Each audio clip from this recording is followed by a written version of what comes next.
qu'il s'en allait, que ce n'était pas réglé, mais qu'il s'en allait. René a protesté une fois de plus, de façon brève et sèche, en disant qu'il y avait des questions pratiques à régler. Séverin a dit qu'on verrait ça plus tard, et ils sont sortis. La porte s'est fermée. La pièce est restée dans un long silence. Madame Corinne a relâché un souffle de soulagement qu'elle avait visiblement retenu pendant toute la conversation. Ernest est retourné à son établi de son même pas calme. Laure est restée à regarder la porte fermée. Il y avait un léger tremblement dans ses mains qu'elle n'avait pas ressenti de toute la discussion, son corps arrivant en retard avec ce que sa tête avait vécu. Puis, sans qu'elle s'y attende, Madame Corinne a posé sa main sur la sienne, sur la table. Juste ça. Elle n'a rien dit. Elle a juste laissé sa main là, vieille, ferme et chaleureuse. Un instant. Laure a regardé la main de Madame Corinne. Elle a regardé sa tasse. Elle a regardé, sans le vouloir, Ernest de dos dans l'atelier, avec ses larges épaules, et le rythme constant de ses mains sur le bois. Elle a dit doucement qu'elle ne savait pas quoi faire à partir de maintenant. Madame Corinne a répondu que pour aujourd'hui, elle n'avait besoin de rien savoir d'autre que l'endroit où elle allait dormir, et que cela était déjà réglé. Les jours qui ont suivi ont été les plus étranges que Laure ait vécus. Elle s'est installée dans la chambre vide de la maison de Madame Corinne, qui se trouvait à 3 maisons de la menuiserie d'Ernest, avec une fenêtre qui donnait sur la cour où poussaient un oranger et un rosier qui avaient besoin d'être taillés. La chambre sentait la lavande séchée et le vieux bois, et il y avait un couvre-lit en patchwork sur le lit que Madame Corinne avait cousu elle-même avec des morceaux de robe qui racontèrent des histoires que Laure ne connaissait pas. Elle a dormi 10 heures d'affilée la première nuit et s'est réveillée sans savoir où elle était pendant un instant qui a duré juste assez longtemps pour être effrayant. La robe de mariée avait été pliée par Madame Corinne et rangée dans une boîte en carton, en haut de l'armoire, sans cérémonie, sans commentaire, sans aucune dramaturgie autour du geste. La boîte était là, sur l'armoire, comme n'importe quelle autre boîte de n'importe quoi d'autre. Laure l'a regardée un moment le premier jour, puis a délibérément cessé de la regarder. Val-des-Cèdres a fait ce que Val-des-Cèdres a toujours fait avec les scandales, a absorbé, a digéré, a commenté à voix basse et a continué à exister. Les gens dans la rue regardaient Laure avec la discrétion mal dissimulée de ceux qui enregistrent tout sans avoir l'air d'enregistrer. Le boucher Thomas a mis 1 seconde de plus que nécessaire pour tendre le paquet, quand elle est allée acheter de la viande pour Madame Corinne. La femme du barbier a traversé la rue en la voyant arriver, avec un peu trop d'empressement pour que ce soit une coïncidence. Laure a remarqué tout cela et n'a laissé aucun des deux poids, le jugement des autres et la douleur de la situation, la courber. Elle marchait avec la posture droite que sa mère lui avait enseignée, et les yeux regardant droit devant, ce qu'elle avait elle-même décidé de faire.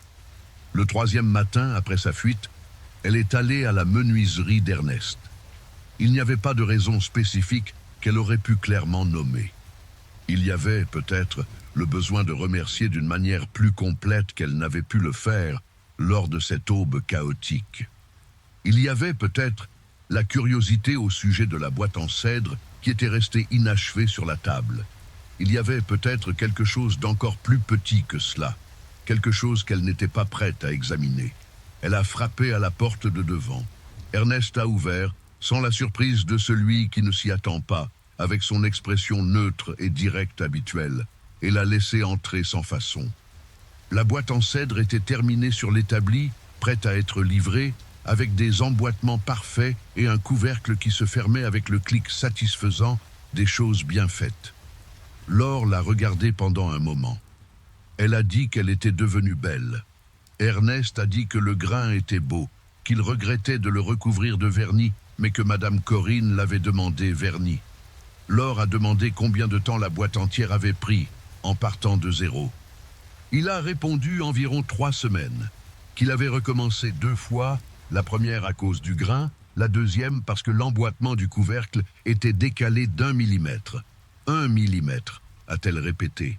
Ernest a dit qu'1 millimètre, c'est la différence entre une chose qui dure et une chose qui un jour cède. Il y avait quelque chose dans cette phrase qui est resté en suspens pendant un instant plus long que ce à quoi elle s'attendait. Laure a continué à regarder la boîte. L'emboîtement parfait du couvercle, le bois qui avait été repris jusqu'à ce qu'il soit parfait. Elle a demandé si elle pouvait rester un peu pendant qu'il travaillait. Ernest a dit oui. Il a tiré la chaise de la table. Il est retourné à son établi.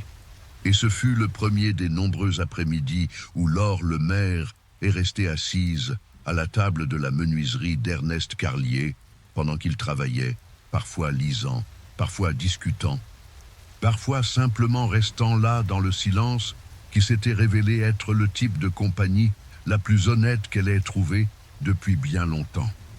Ce troisième après-midi-là, elle est restée jusqu'à ce que le soleil commence à décliner à l'horizon et que la lumière entrant par la fenêtre de l'atelier devienne orange et rasante. Lorsqu'elle s'est levée pour partir, Ernest continuait à travailler. Il dégrossissait une planche de chêne avec le rabot, le mouvement rythmé et constant, les copeaux de bois s'enroulant et tombant sur le sol, avec une odeur qui était à la fois chaude et propre. Laure a dit bonsoir. Ernest a dit bonsoir sans la regarder. Elle était presque à la porte quand il a ajouté, sans s'arrêter de travailler, que demain il allait commencer une commode et que ce serait un long travail si elle voulait revenir. Laure s'est arrêtée sur le seuil. Il y avait quelque chose de très petit et de très précis dans cette phrase. Ce n'était pas une invitation déclarée. Ce n'était pas une politesse théâtrale. C'était simplement l'information donnée en tant qu'information qu'il serait là et que sa présence ne serait pas un dérangement. Elle a dit que oui, qu'elle reviendrait. Et la porte s'est fermée avec le son doux d'une chose qui s'emboîte exactement là où elle doit être. Cette nuit-là, dans la chambre avec le couvre-lit en patchwork et la boîte en carton en haut de l'armoire, Laure a regardé le plafond dans le noir et a repensé à cette phrase. Demain, ce sera un long travail, si tu veux revenir. Elle a repensé à la façon dont il l'avait dit sans la regarder, comme si c'était naturel, comme si elle faisait déjà partie de la routine de cet espace, d'une manière qu'il avait tout simplement acceptée sans avoir besoin de délibérer. Elle n'a pas nommé ce qu'elle ressentait. C'était trop tôt. Il y avait encore trop de choses en cours. Son père qui n'avait pas recommencé à lui parler, René qui était passé dans la rue 2 jours plus tôt avec un visage fermé, sa mère qui avait fait passer un mot par Madame Corinne disant qu'elle lui manquait et qu'elle priait. Il y avait trop de choses à porter avant de faire de la place pour quoi que ce soit d'autre. Mais la pensée est restée là, silencieuse et persistante, comme un copeau de bois dans l'air de septembre, avec cette odeur à la fois chaude et propre. Et Laure le maire a fermé les yeux et a dormi du sommeil de quelqu'un qui, pour la première fois depuis très longtemps, avait passé la journée à être exactement elle-même. Ce qui était encore à venir, les conversations qui commenceraient après le dîner et se termineraient alors que le ciel s'éclaircissait déjà, l'objet en bois qui apparaîtrait sur le pas de la porte sans annonce, l'offensive de René Dumont qui les forcerait tous les deux à prendre position en public et le moment où ce qui était né entre eux devrait finalement être dit à voix haute, tout cela ne faisait que commencer. Et peut-être que la seule chose que Laure savait, cette nuit-là, alors que le sommeil arrivait avec la lavande de l'oreiller et le chant des grillons de septembre de la campagne française, c'était qu'il y avait quelque chose qui sentait le bois et le café, dont elle avait déjà commencé à avoir du mal à s'imaginer se passer. 3 semaines s'étaient écoulées depuis la nuit de la robe de mariée, et Val-des-Cèdres avait atteint le point où les scandales arrivent quand personne ne les nourrit de nouveautés. L'ennui. Les langues parlaient encore, car les langues dans les petits villages ont une endurance de marathonien. Mais le a ouvert la fenêtre de la chambre qui donnait sur la cour arrière et est descendu par le treillage en bois de la véranda avec le soin de quelqu'un qui l'a déjà fait. Et elle l'avait fait, à 12 ans, pour atteindre les cerises de l'arbre qui poussait près du mur. La cour sentait la terre humide de septembre et le jasmin qu'Amélie cultivait près de la clôture. Laure a ouvert le portail arrière avec la clé cachée sous le pot de fougère, et puis elle s'est retrouvée dans la rue, dans l'aube de Val-des-Cèdres, avec sa robe de mariée empesée, ses bottines lacées à la hâte et aucun autre plan que de ne plus être là où elle était. Si vous vous êtes déjà senti ainsi, ce moment où la seule certitude est de partir et où la destination peut attendre, alors vous savez exactement ce que Laure Lemaire a ressenti sur ce trottoir pavé à 2 heures du matin le 14 septembre 1921. Elle a commencé à marcher. La première porte à laquelle Laure a frappé fut celle de la maison de Myriam Tessier, son amie depuis l'école. Elles avaient partagé des pupitres et des secrets, passé des après-midi entiers sur la véranda de la maison de Myriam, à parler de livres et de rêves, avec l'intimité rassurante de celles qui se connaissent depuis des années. La fenêtre de la chambre de Myriam s'est éclairée. Il y a eu un moment de silence à l'intérieur, de ce silence qui précède une décision. Puis la lumière s'est éteinte. La porte ne s'est pas ouverte. Laure est restée immobile sur le trottoir pendant un temps qui a semblé long. La robe en dentelle brillait légèrement à la lumière de la lune de septembre. Elle a pris une grande inspiration, s'est retournée et est allée à la maison suivante. Madame Geneviève, la marraine de confirmation de Laure, a ouvert la fenêtre et a regardé vers le bas avec des yeux écarquillés et les cheveux encore enroulés dans ses chiffons de nuit. Lorsqu'elle a reconnu Laure dans sa robe de mariée au milieu de la rue à 2 heures du matin, elle a fermé la fenêtre d'un coup sec. De l'intérieur, la voix étouffée de son mari a demandé qui c'était. Madame Geneviève a répondu que ce n'était personne, que c'était le vent. La troisième porte appartenait à Monsieur Aurélien, un homme de 60 ans qui avait appris à Laure à aimer la grammaire et qui avait coutume de dire que le courage était la plus nécessaire de toutes les vertus. Lorsque la porte s'est finalement entr'ouverte et que le visage de l'instituteur est apparu dans l'entrebâillement, Laure a vu dans ses yeux exactement ce qu'elle avait trouvé aux autres fenêtres. Pas de la méchanceté, pas de la froideur, mais de la peur.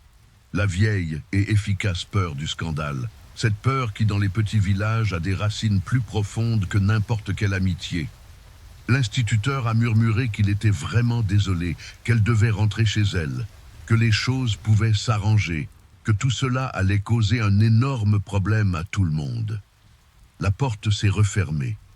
Laure se trouvait au milieu de la rue principale de Val-des-Cèdres avec une robe de mariée qui sentait l'amidon et l'eau de fleurs d'oranger, et le froid de septembre qu'elle avait oublié de ressentir a commencé à la saisir d'un coup. Elle a croisé les bras en serrant ses propres coudes, a regardé d'un côté puis de l'autre de la rue déserte, et pour la première fois depuis qu'elle était descendue par le treillage de la véranda, elle a pensé qu'il n'y avait peut-être nulle part où aller. Il y avait une dernière maison au bout de la rue, avant le chemin qui montait vers le sommet de la colline où se terminait Val-des-Cèdres. C'était une petite maison en bois sombre, avec des fenêtres qui restaient éteintes tard dans la nuit, parce que le propriétaire travaillait jusqu'après la tombée de la nuit et se levait avant le soleil. Le jardin de devant était simple. Quelques touffes de menthe, un banc en bois sur le seuil, une lanterne en fer forgé suspendue à l'extérieur qui se balançait doucement dans le vent de l'aube. Il y avait une plaque gravée dans le bois au-dessus de la porte qui disait, en lettres discrètes et bien faites, « Carlier, menuisier ». Laure était passée devant cette maison des centaines de fois au cours de sa vie sans jamais s'y arrêter. Elle connaissait le nom du propriétaire, parce qu'à Val-des-Cèdres, tout le monde connaissait le nom de tout le monde, mais elle n'en savait pas beaucoup plus. Ernest Carlier était le menuisier qui vivait seul au bout de la rue principale, qui ne se montrait pas aux fêtes du village, ni aux messes du dimanche, ni aux déjeuners dominicaux des Lemaire, ni nulle part où les gens de Val-des-Cèdres avaient l'habitude de se montrer pour être vus. Il n'y avait pas de mauvaises histoires à son sujet, seulement une absence d'histoire. Il existait simplement à Val-des-Cèdres sans y participer, et le village en avait conclu avec la logique paresseuse des petites communautés que quelqu'un qui ne se mêle pas aux autres doit avoir une raison pour ne pas le faire, et que cette raison devait être suffisante pour garder ses distances. Laure a regardé la maison d'Ernest Carlier au bout de la rue. Elle a regardé derrière elle. vers les portes fermées qu'elle avait laissées dans son sillage. Elle a respiré et elle a frappé. Il n'y a pas eu de longue attente. La lumière de la lanterne était déjà allumée. Le menuisier était encore réveillé, ou il s'était levé pour travailler tôt. L'aube était trop ambiguë pour le distinguer. Quand la porte s'est ouverte, Laure s'était préparée à trouver n'importe quoi, de la méfiance, de l'étonnement, un autre visage fermé dans l'entrebâillement. Ce à quoi elle n'était pas préparée, c'est à ce qui s'est passé. Ernest Carlier a ouvert la porte en grand. C'était un homme grand, aux épaules larges, que le métier avait façonné, avec des mains qui étaient celles d'un menuisier. Grande, avec des callosités sur les paumes, tachées de vernis clair sur les jointures. Il avait les cheveux foncés et une coupe simple, une barbe de quelques jours qui n'était pas de la négligence, mais le visage de quelqu'un qui ne se souciait pas beaucoup de ce que les autres pensaient. Il avait des yeux d'un brun très foncé, presque noir, et ses yeux ont regardé Laure, la robe de mariée, les cheveux partiellement défaits, les bottines lacées à la hâte, les mains qui serraient ses propres coudes, et n'ont posé aucune des questions que les autres auraient posées. Il a reculé d'un pas, il a laissé la porte ouverte. Il n'a pas dit un mot. Et cette absence de mots fut, à ce moment-là, la chose la plus gentille que quelqu'un ait faite pour Laure Lemaire de toute la nuit. Elle est entrée. L'intérieur de la maison d'Ernest Carlier sentait le bois et la sciure, le vernis et la cire, avec un léger fond de café qui avait été passé des heures auparavant et qui laissait encore dans l'air cette chaleur végétale et amère qui est l'une des odeurs les plus honnêtes du monde.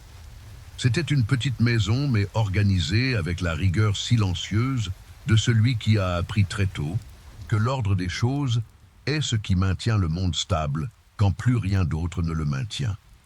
Les outils étaient accrochés au mur de l'atelier qui s'ouvrait sur la droite, des ciseaux à bois, des râpes, des scies à arc disposés par taille, avec la précision de quelqu'un qui sait où chaque chose se trouve, même dans le noir. Dans la pièce à gauche, il y avait une table en bois foncé, 2 chaises, une étagère avec quelques livres, et une pile de papier qui ressemblait à des plans et des mesures. Au centre de la table se trouvait un travail en cours, un morceau de cèdre en train d'être sculpté en quelque chose que Laure ne parvint pas à identifier au premier coup d'œil. Ernest s'est dirigé vers le poêle à bois sans rien dire, a pris la bouilloire qui était dans le coin, a vérifié s'il y avait de l'eau et l'a mise à chauffer. Puis il a tiré la chaise de la table d'un geste simple, sans cérémonie, sans la solennité affectée de celui qui fait une faveur et veut que cela se remarque. Laure s'est assise. La robe en dentelle a occupé la chaise et un peu plus au-delà, s'étalant comme une chose qui avait une vie propre. Elle a regardé ses propres mains. Elle a regardé le travail en cèdre au centre de la table. C'était le début d'une boîte, réalisa-t-elle maintenant, avec des emboîtements sculptés à la main d'une précision qu'il fallait des années pour apprendre.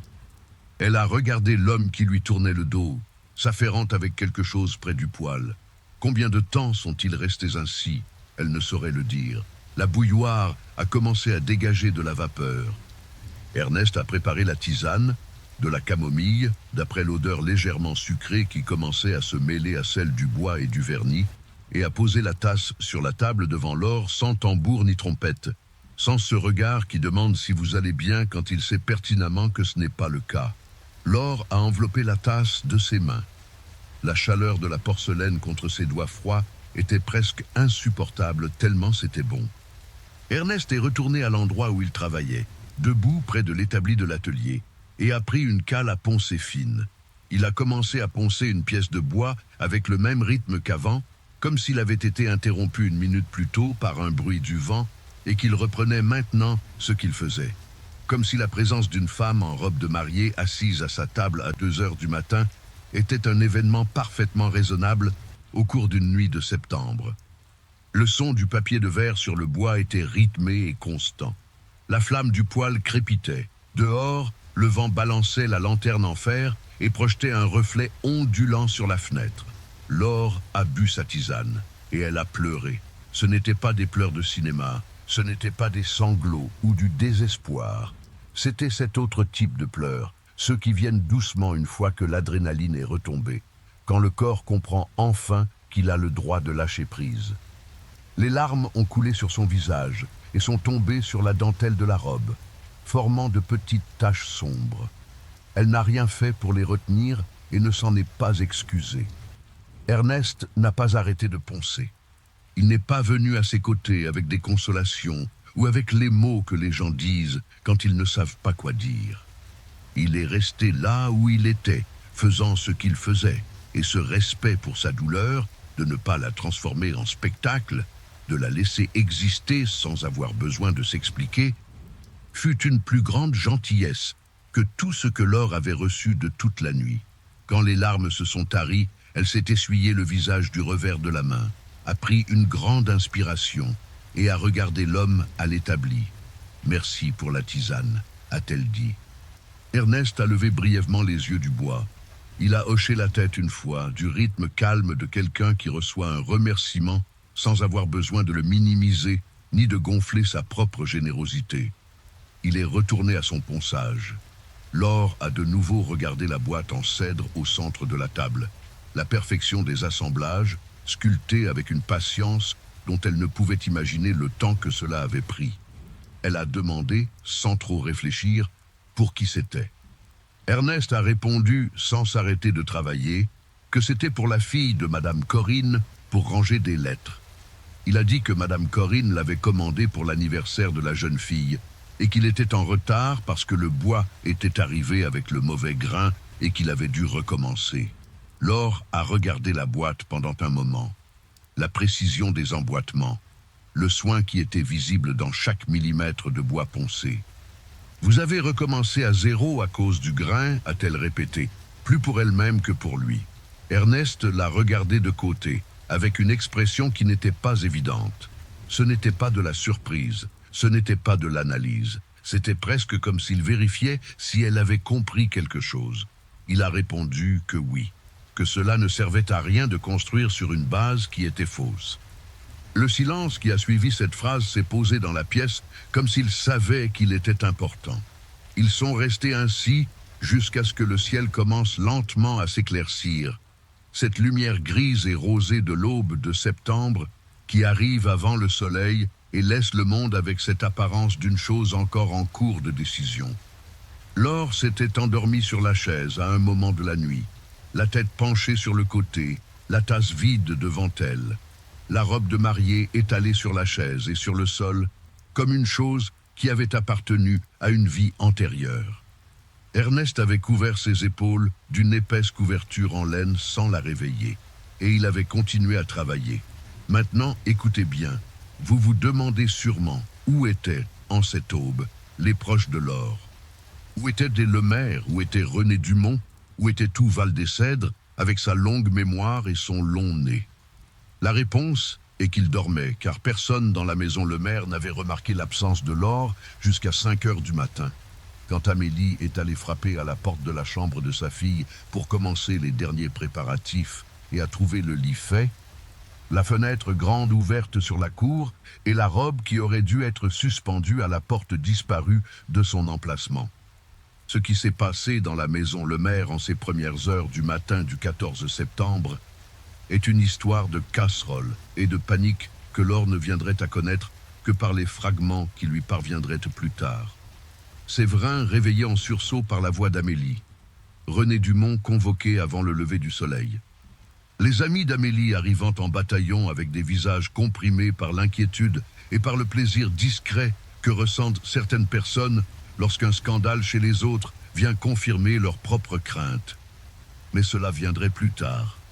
À cet instant précis, Val-des-Cèdres dormait encore, et à l'intérieur de la petite maison en bois sombre au bout de la rue principale, Laure Lemaire s'est réveillée doucement avec l'odeur du café fraîchement passé et le bruit d'une cale à poncer, travaillant le bois. Pendant un instant, le premier instant entre le sommeil et le réveil, elle n'a pas su où elle était. Puis, elle a vu les murs de la pièce, l'établi de l'atelier, la couverture en laine sur ses épaules, la tasse vide sur la table et la silhouette d'Ernest Carlier lui tournant le dos, travaillant. avec la posture de quelqu'un qui n'avait besoin de rien du monde pour maintenir son rythme. Elle a regardé son dos pendant un moment avant de dire quelque chose. « Il est levé tôt », a-t-elle dit. Ernest a répondu qu'il n'avait jamais dormi, qu'il avait un délai pour la boîte. Laure a ressenti une petite et étrange chaleur dans sa poitrine. Ce n'était pas de la gratitude, ou pas seulement de la gratitude. C'était autre chose, de plus subtil qu'elle n'a pas nommé parce qu'il était trop tôt et qu'il y avait trop de choses à régler avant de nommer le moindre sentiment. Elle a demandé si elle pouvait utiliser la pompe à eau dans la cour pour se laver le visage. Il a dit oui, et a montré du doigt la porte de derrière sans se retourner. La cour d'Ernest était simple. De la terre battue, un pommier, la pompe à eau en fer dans un coin, une corde à linge entre deux piquets où pendaient les chiffons qu'il utilisait dans l'atelier. Laure a pompé l'eau, s'est lavé le visage, a passé ses doigts de mouillé sur son cou et derrière ses oreilles, a respiré l'air du matin qui sentait la terre et l'eucalyptus au loin. Le soleil était encore ras sur l'horizon, une lumière jaune et rasante qui allongeait les ombres et faisait briller les toits avec la rosée de la nuit. Elle est restée immobile, regardant cette cour pendant un moment. Sa simplicité, le pommier avec 2 ou 3 pommes vertes encore dures, la corde avec les chiffons, l'absence complète de quoi que ce soit de superflu. Il y avait quelque chose dans cette cour et dans cette maison et chez cet homme qui avait laissé sa porte ouverte sans poser de questions, qui était complètement différent de tout ce que Laure Lemaire avait connu jusque-là. Ce n'était pas grandiose ni plein de promesses, c'était juste de la solidité d'une chose construite à la main qui tenait debout parce qu'elle avait été faite pour tenir. Elle est rentrée. Ernest avait posé une 2e tasse sur la table et avait coupé une tranche de pain de campagne en 2, aussi simple que ça, sans cérémonie, sans le geste exagéré de celui qui veut qu'on reconnaisse sa générosité. La moitié du pain était là comme si elle y avait toujours été, comme si la table d'Ernest avait toujours eu 2 tasses le matin. Laure s'est assise. Elle a mangé le pain. Elle a bu le café qui était fort et un peu amer, de la façon dont le café dans une bonne cuisine l'est toujours. Ensuite, elle a regardé la table pendant un moment et a dit qu'elle devait s'expliquer. Ernest, debout appuyé contre l'encadrement de la porte de l'atelier avec sa tasse entre les mains, a dit que ce n'était pas la peine. Elle a dit qu'elle le voulait quand même. Il l'a regardé un instant, puis il a hoché la tête, et Laure a raconté. Pas tout d'un coup, ça sortait par morceaux, sans ordre parfait, de la manière dont les choses sortent quand vous êtes encore en train de les assimiler en parlant. Le bureau d'Aristide et la voix de René, la dette de son père, les 2 années de fiançailles qui avaient été le règlement d'un compte dont elle ignorait même l'existence, la robe, les portes, la nuit. Ernest écoutait sans l'interrompre, sans prendre ce visage que font les gens quand ils formulent ce qu'ils vont dire pendant que vous parlez encore. Il écoutait de la même manière qu'il semblait tout faire, avec une attention totale et sans urgence. Quand elle a terminé, il y a eu un bref silence dans la pièce. Dehors, la cloche de l'église paroissiale a commencé à sonner les 6 heures du matin. 1, 2, 3, 6 frappes qui ont résonné dans le village et sont entrées par la fenêtre ouverte comme un rappel que le monde extérieur existait et se réveillait. Ernest a dit que ce que son père avait fait, même sans méchanceté, n'était pas juste. Il l'a dit avec la simplicité directe de celui qui n'a pas de temps pour les circonlocutions et qui ne ressent pas le besoin d'adoucir la vérité pour la rendre plus digeste. Laure l'a regardé. Elle a demandé s'il pensait qu'elle avait été lâche de fuir au lieu de faire face. Ernest est resté un instant avec sa tasse à la main, regardant vers la fenêtre comme s'il pesait sa réponse avec le même soin qu'il pesait le bois avant de le couper. Puis il a dit que non. Il a dit que parfois partir est le seul affrontement honnête qui existe, que rester quand vous savez que c'est faux n'est pas du courage, c'est de la capitulation sous un autre nom. Laure l'a regardé une seconde de plus que ne l'exigerait la simple politesse. Ernest n'a pas semblé le remarquer, ou s'il l'a fait, il a préféré regarder la fenêtre. Et c'est à ce moment-là, dans cette pièce qui sentait le bois et le café, avec la cloche de l'église qui résonnait encore dehors et la robe de mariée froissée sur la chaise, que quelque chose de très petit et de très important a commencé. Ce n'était pas de l'amour. Il était trop tôt pour que ce soit de l'amour. C'était juste la reconnaissance qu'il y avait un type de silence qui reposait, et que cet homme savait l'habiter, et que c'était plus rare que tout ce que Laure avait trouvé jusque-là. Avant que quoi que ce soit d'autre n'ait pu être dit, la matinée a apporté ce que la matinée apporterait inévitablement. Il était peut-être 6h30 quand Madame Corinne est apparue. Madame Corinne avait 58 ans, un tablier en cotonnade toujours noué à la taille, une démarche qui était la version humaine d'un canard pressé, et la qualité, rare n'importe où, et particulièrement rare à Val-des-Cèdres, de ne pas juger les gens avant de les avoir écoutés. C'était une épicière à la retraite, veuve depuis près de 10 ans, et c'était la seule personne du village qui frappait à la porte d'Ernest Carlier sans avoir une commande de menuiserie à lui faire.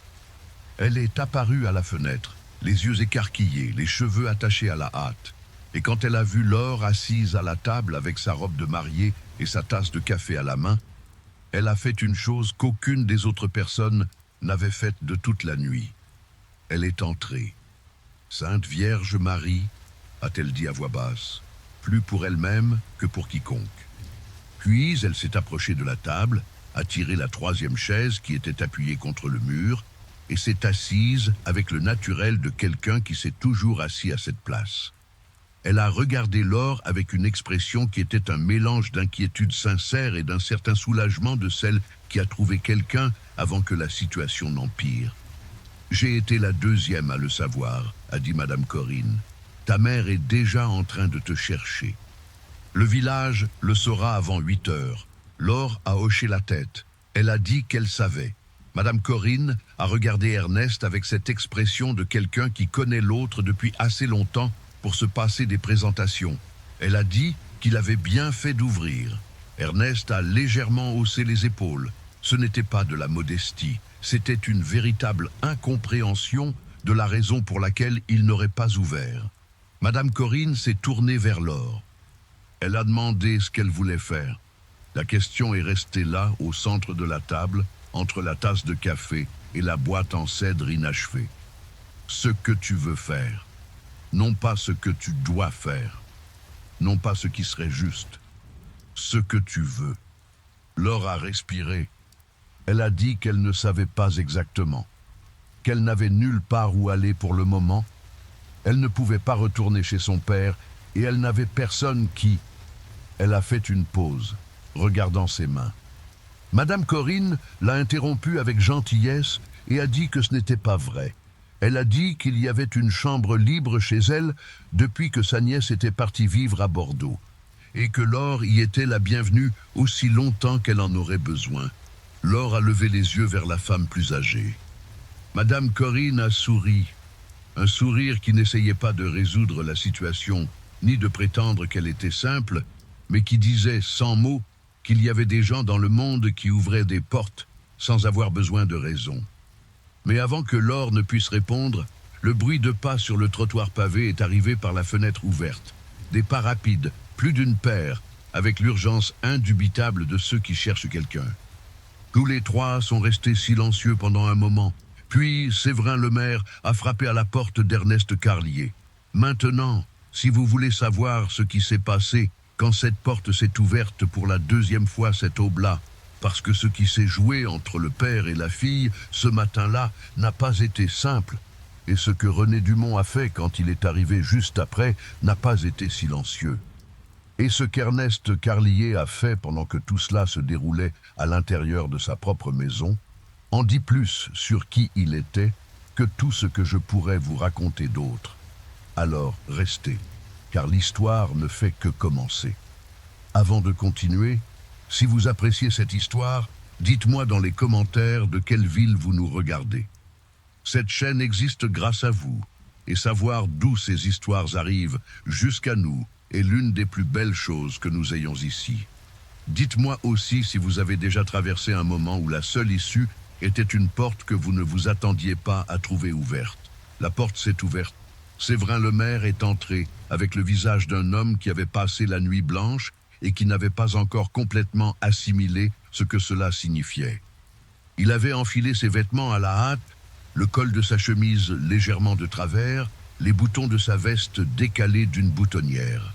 C'était le genre de détail que Laure a remarqué avant toute autre chose, parce qu'elle avait passé toute sa vie à regarder son père avec l'attention de celui qui a besoin de connaître la météo avant d'ouvrir la bouche.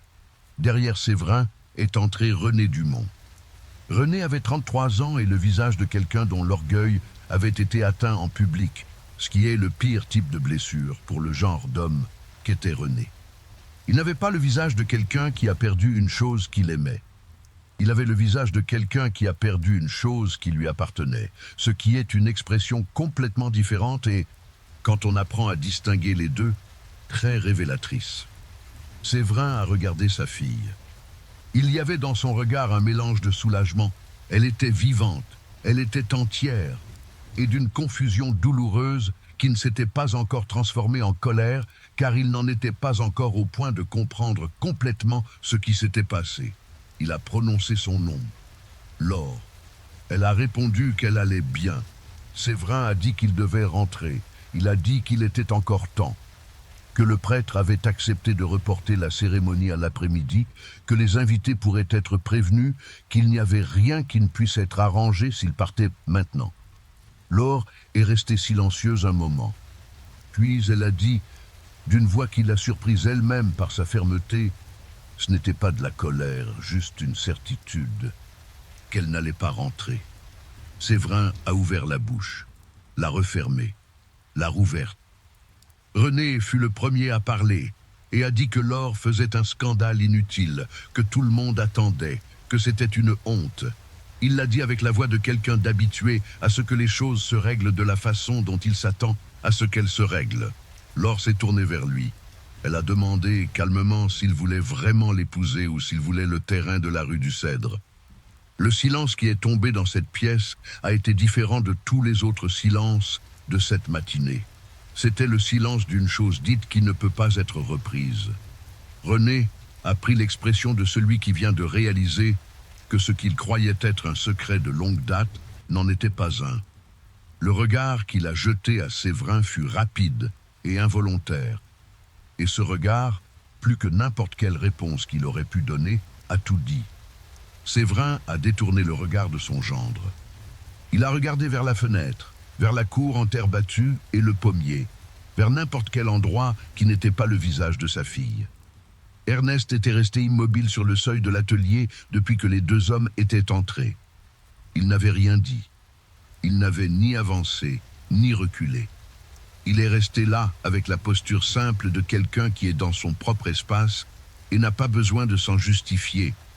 Et cette présence tranquille, ce refus de se recroqueviller, avait fonctionné comme une digue silencieuse qui a maintenu la température de la pièce en dessous du point de rupture. Madame Corinne, qui était restée sur sa chaise, les mains sur les genoux, a alors dit avec la voix tranquille de celle qui a l'âge de dire ce qu'elle pense sans demander la permission, que la jeune fille avait dit qu'elle ne voulait pas, et que c'était, de son point de vue à elle, la fin de la discussion. René a dit que cela ne regardait pas Madame Corinne. Madame Corinne a répondu que lorsque quelqu'un venait frapper à la porte dans sa rue avec une robe de mariée à 2 heures du matin, cela la regardait. Il y a eu un moment de tension qui a duré peut-être 4 ou 5 secondes et qui contenait en lui la pression accumulée de tout, les fiançailles, la dette, les portes fermées, le terrain, l'aube, la tisane, le pain coupé en deux. Ce fut Séverin qui a cédé le premier. Il n'a pas cédé de la manière que Laure espérait. Il n'a pas dit qu'il comprenait, il n'a pas demandé pardon. Il ne s'est pas soudainement transformé en un père différent de ce qu'il avait été. Il a cédé de la façon dont les hommes comme Séverin cèdent, en courbant légèrement les épaules et en regardant le sol comme s'ils avaient besoin de voir où ils mettaient les pieds avant de faire le pas suivant. Il a dit qu'il s'en allait, que ce n'était pas réglé, mais qu'il s'en allait. René a protesté une fois de plus, de façon brève et sèche, en disant qu'il y avait des questions pratiques à régler. Séverin a dit qu'on verrait ça plus tard, et ils sont sortis. La porte s'est fermée. La pièce est restée dans un long silence. Madame Corinne a relâché un souffle de soulagement qu'elle avait visiblement retenu pendant toute la conversation. Ernest est retourné à son établi de son même pas calme.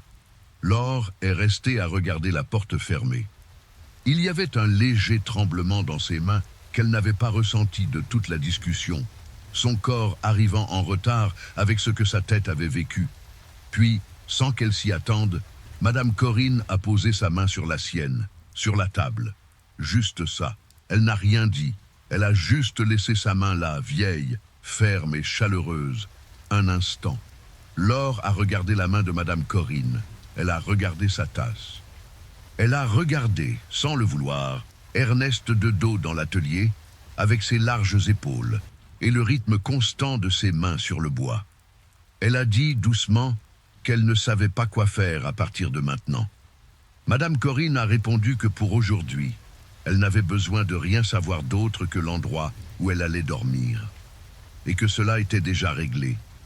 Les jours qui ont suivi ont été les plus étranges que Laure ait vécus.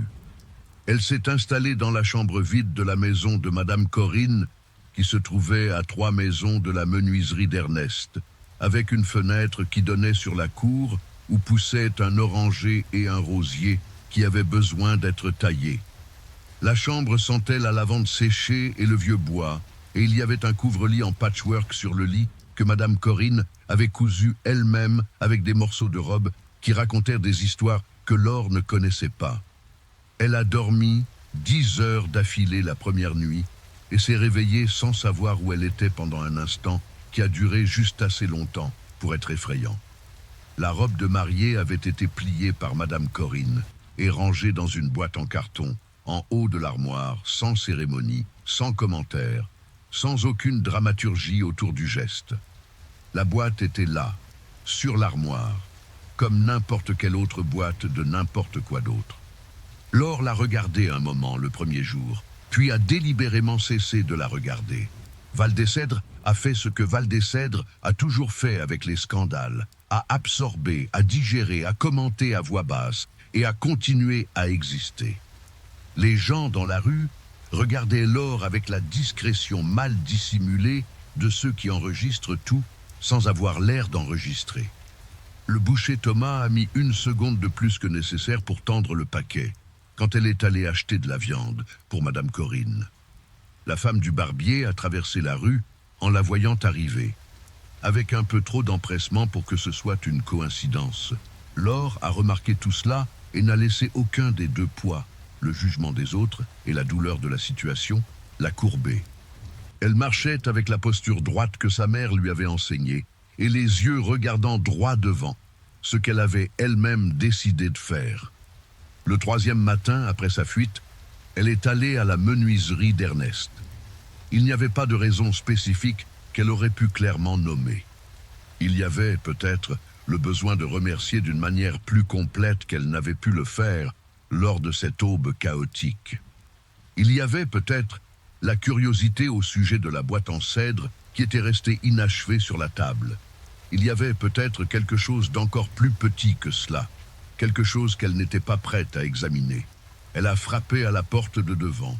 Ernest a ouvert, sans la surprise de celui qui ne s'y attend pas, avec son expression neutre et directe habituelle, et l'a laissé entrer sans façon. La boîte en cèdre était terminée sur l'établi, prête à être livrée, avec des emboîtements parfaits et un couvercle qui se fermait avec le clic satisfaisant des choses bien faites. Laure l'a regardée pendant un moment. Elle a dit qu'elle était devenue belle. Ernest a dit que le grain était beau, qu'il regrettait de le recouvrir de vernis, mais que Madame Corinne l'avait demandé verni. Laure a demandé combien de temps la boîte entière avait pris, en partant de 0. Il a répondu environ 3 semaines, qu'il avait recommencé 2 fois, la première à cause du grain, la deuxième parce que l'emboîtement du couvercle était décalé d'1 millimètre. 1 millimètre, a-t-elle répété. Ernest a dit qu'1 millimètre, c'est la différence entre une chose qui dure et une chose qui un jour cède. Il y avait quelque chose dans cette phrase qui est resté en suspens pendant un instant plus long que ce à quoi elle s'attendait. Laure a continué à regarder la boîte. L'emboîtement parfait du couvercle, le bois qui avait été repris jusqu'à ce qu'il soit parfait. Elle a demandé si elle pouvait rester un peu pendant qu'il travaillait. Ernest a dit oui. Il a tiré la chaise de la table.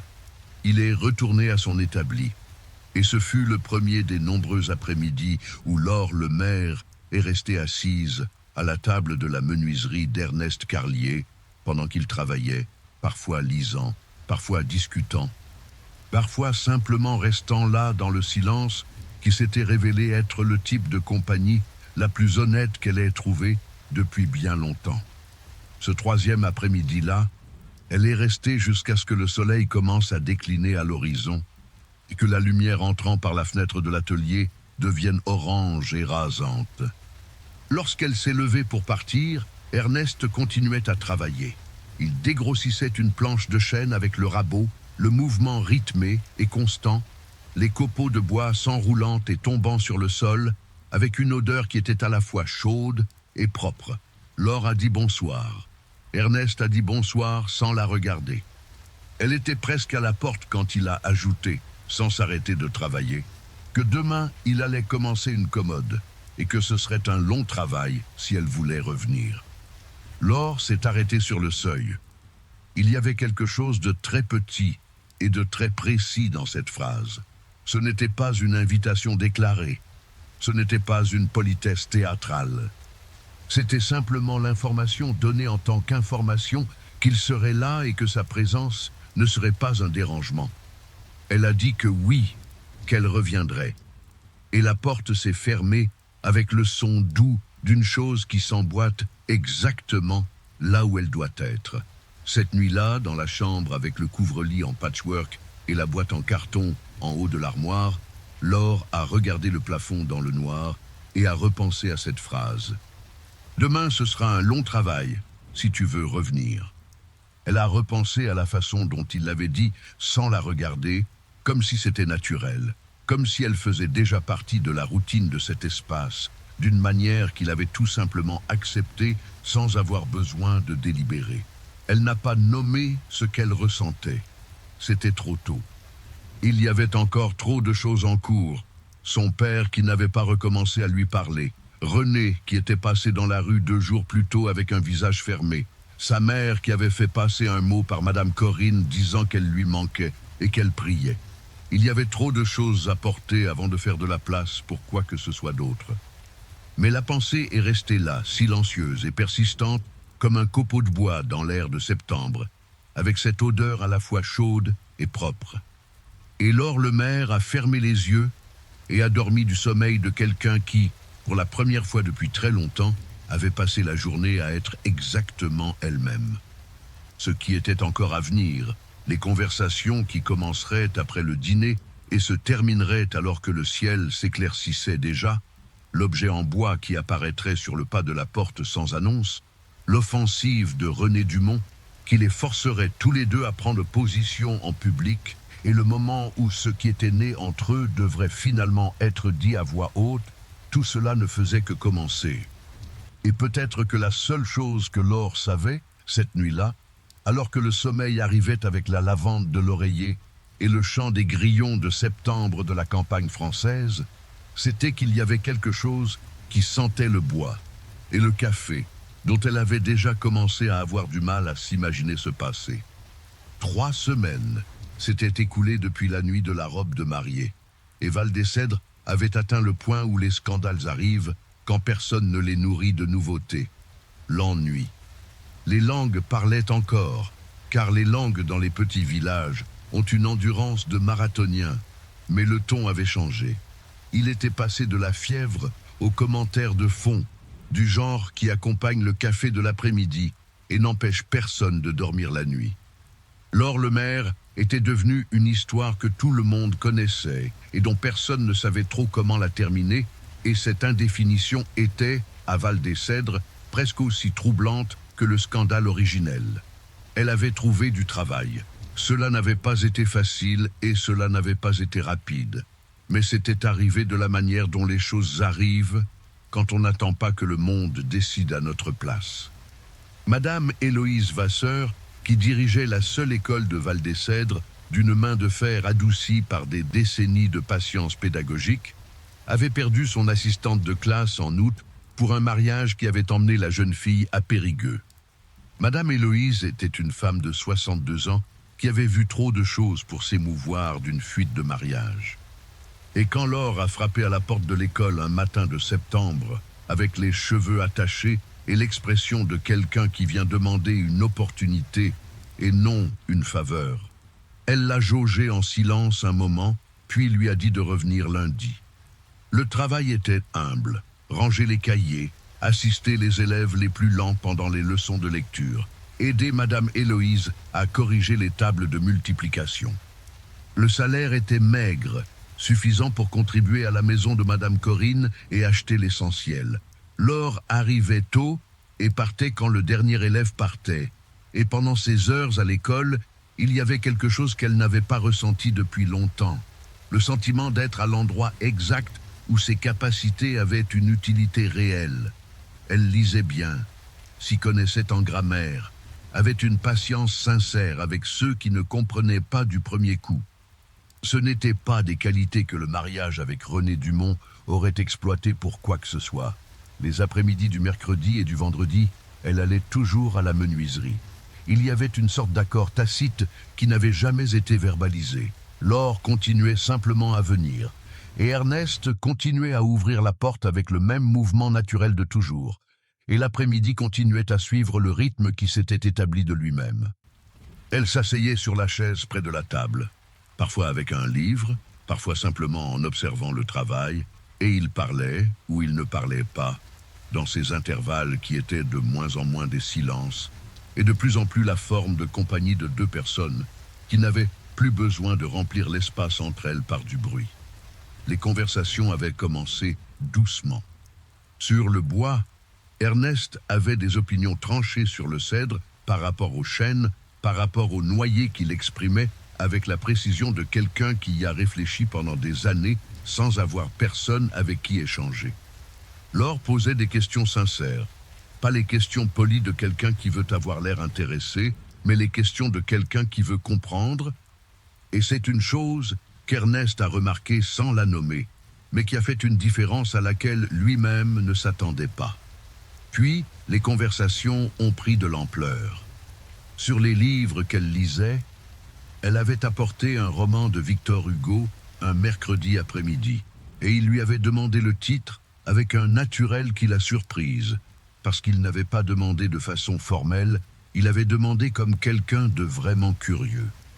Il ne lisait pas beaucoup, dit-il, parce que le travail prenait toute la journée, mais il avait lu quelque chose.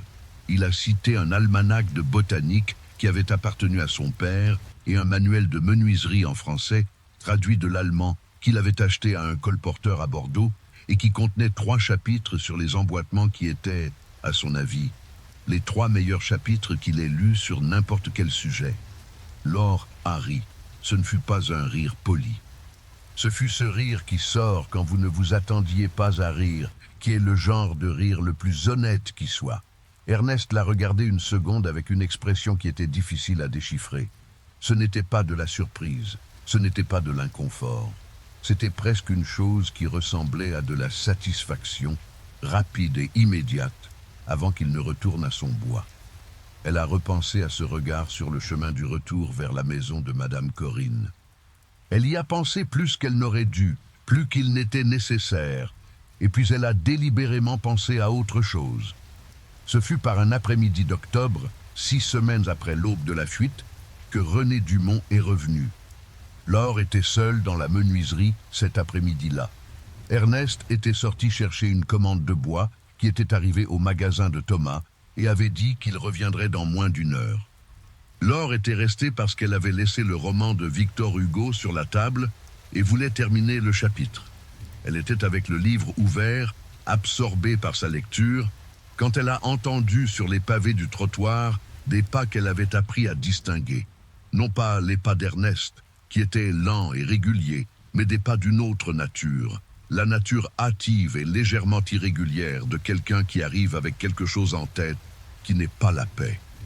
La porte s'est ouverte sans que personne ne frappe.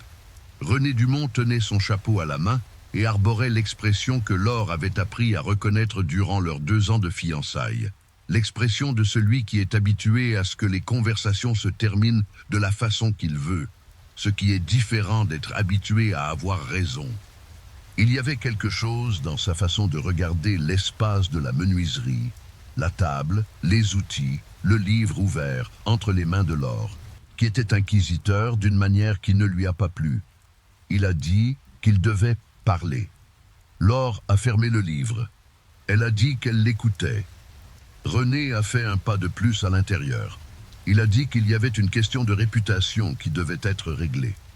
Il a dit que la situation était restée sans conclusion et que cela nuisait au nom des 2 familles, qu'il y avait des moyens de régler cela avec discrétion, qu'il était disposé à envisager de rouvrir les fiançailles si Laure rentrait chez son père et faisait les choses dans les règles.